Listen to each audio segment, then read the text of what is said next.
Assalamualaikum dan salam keluarga Malaysia. Bersama saya Lydia Yusrina Abdul Ilyas dalam Berita Pagi Sarawak, edisi Khamis 27 Oktober. Fasa 1 projek Lebuh Raya Pen Borneo LPB Sarawak kini mencapai 88% siap. Menteri Kanan Kerja Raya Datuk Seri Fadilah Yusof berkata daripada keseluruhan jajaran sepanjang 786 km dari Teluk Melano ke Lawas, 586.3 km telah siap dibina dengan sekurang-kurangnya jalan kategori C 1 atau 1 lorong bagi jajaran yang telah siap dibina dengan 4 lorong 2 hala pula ialah sepanjang 215 km.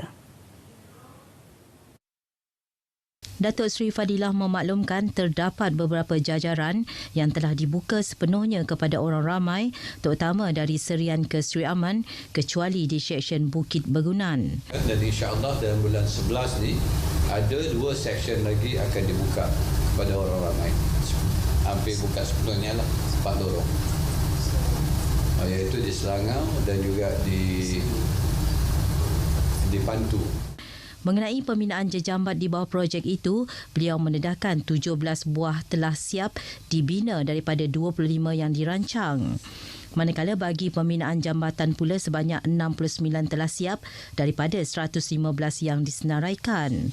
Untuk pusingan P pula sebanyak 180 telah siap selain 200 buah stesen bas juga telah siap dan 1 kawasan rest and service sedang dalam pembinaan. Datuk Seri Fadilah menyatakan demikian pada sidang media di Kuching selepas menghadiri mesyuarat koordinasi berhubung projek-projek utama yang dilaksanakan Kementerian Kerja Raya melibatkan LPB Sarawak Fasa 1, Sarawak Sabah Link Road SSLR Fasa 1 dan Lebuh Raya Trans Borneo. Mengenai perkembangan projek SSLR Fasa 1, Datuk Seri Fadilah berkata pelaksanaannya mendahului jadual. Setakat ini ia mencapai kemajuan sebanyak 6%. SSLR Fasa 1 melibatkan pembinaan jalan dari Lawas ke Long Lopeng. Dalam perkembangan berkaitan, Datuk Seri Fadilah berkata lebih 600 juta ringgit diperlukan untuk menaik taraf laluan 4 lorong sedia ada atau Red Line sebagai sebahagian projek LPB Sarawak. Katanya pihak kementerian telah memajukan permohonan peruntukan untuk tujuan itu namun belum menerima maklum balas daripada unit perancang ekonomi EPU. So whatever it is, kita akan terus mohon disebabkan kalau red line ni kalau dia tidak dinaik taraf, maka kalau kita berjalan sepanjang Pen Borneo nanti ada 2 standard. Satu jalan yang berdasarkan standard baru Pen Borneo, satu lagi jalan berasaskan standard yang lama. Maka kita akan masih melalui jalan yang agak bergelombang lah. Bergelombang kita orang lah, beralun. Beliau sebelum ini dilaporkan berkata kawasan Red Line merangkumi jalan kira-kira 200 km melibatkan bahagian Kuching Serian, Sibu Bintulu dan Miri. Sementara itu, Datuk Seri Fadilah memberitahu pihak kontraktor kini mempunyai peningkatan tenaga kerja di projek LPB dengan kapasiti 80 hingga 90%. Jelasnya selain tenaga kerja tempatan, ia juga susulan pengambilan tenaga buruh asing yang telah dibenarkan kerajaan. Sementara itu, Kementerian Kerja Raya KKR bersama Jabatan Kerja Raya JKR Sarawak dan pihak perunding akan menubuhkan satu petugas khas atau task force bagi memantau pelaksanaan projek LPB Sarawak. Katanya petugas khas tersebut juga akan bertindak untuk menangani isu-isu yang berlaku di lapangan. Ini jelasnya sekaligus boleh mengurangkan risiko berlaku kelewatan dalam pelaksanaan projek selain memastikan jalan yang dibina adalah selamat kepada pengguna. Agensi Pembangunan Seri Aman SADA menyasarkan semua kawasan atau penempatan di bahagian Seri Aman akan mempunyai akses jalan raya menjelang 2030.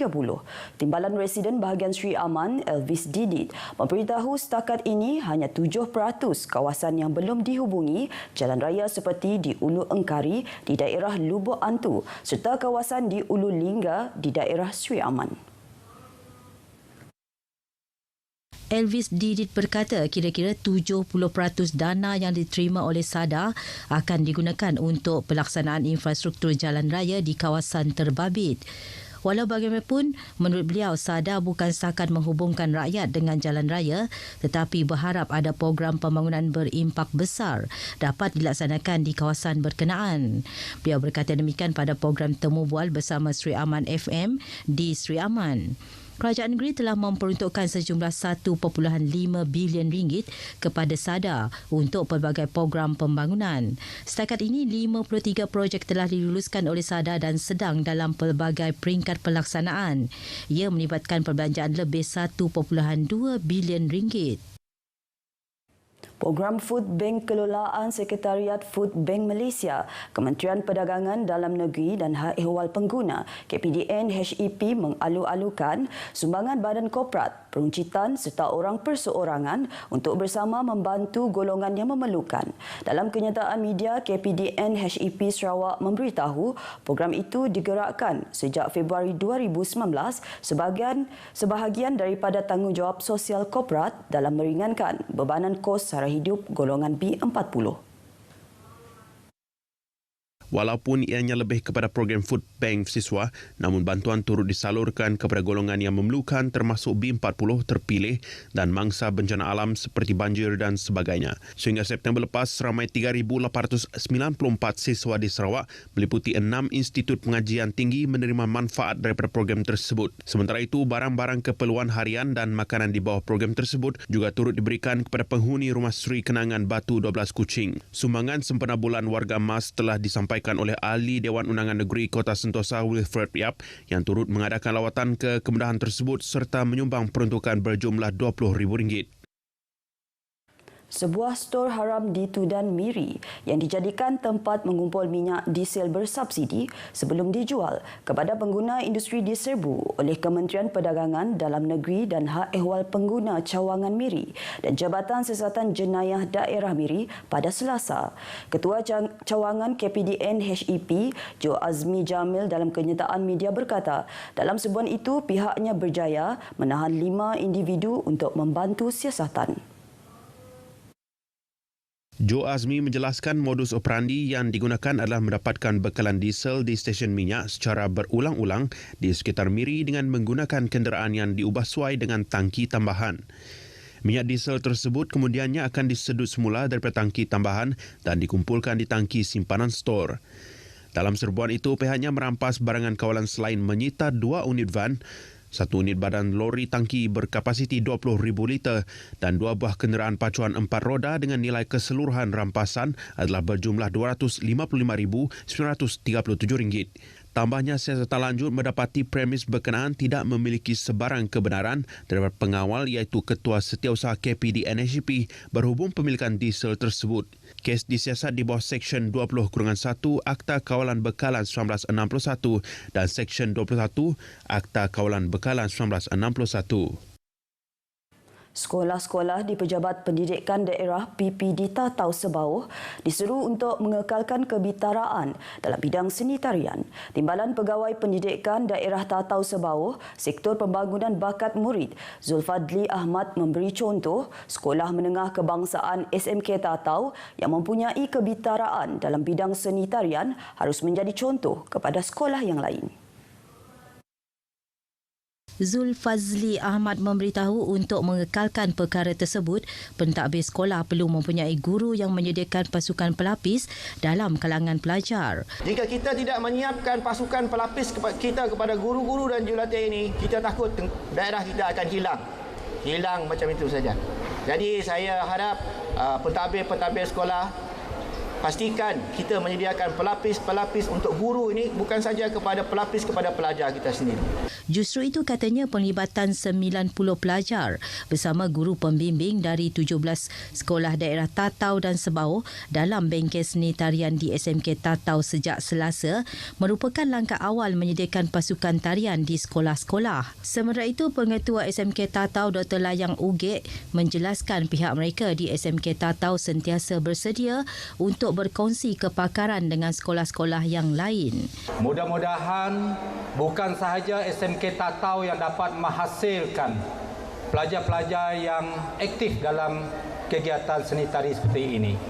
Jadi saya juga berharap Pelajar-pelajar daripada sekolah yang lain, daripada sebawah juga, boleh mengharumkan nama sekolah ataupun daerah kita.